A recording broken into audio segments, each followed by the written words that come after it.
li sorry phung cha jo i mawai win ne the ari la tiom me da sat le sim kur we pressure le la shaba shibai no oh okay che da anala the sang sak ngai Justin Long athum wi stage performance ta di yang le the ning yang ung nai wo appreciate sala sim kur na li ta ka to ngai re wa na ka tom la chin the ring bai jim ning ga ta la chi wi pressure ka ha le ya we favorite la hi highest view hi ka ji ba nang sar uklung wi akwa no we ot sakli yang the ring pa ka shap jina nali ka paning ka jot la malai shapa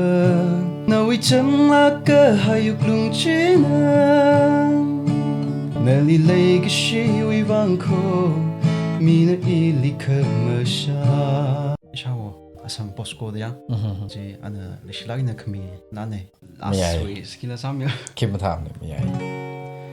Jing kum hiran ka lay ka shi ma ung shu ki chan ki pao shavang aina sangarum ka hai ki pana sakai mi hau khala gam hi achik tara sam bang ro we ki ba ring pare ki wining je the chakra tai from nong sing la iwi la athumna thada tiom he thada ngana ngai la iwi mangali mangana kleng jigda ga lewo mikumo sau de mar clear ahya tangai pha me ji mai de ki ji wining yang shi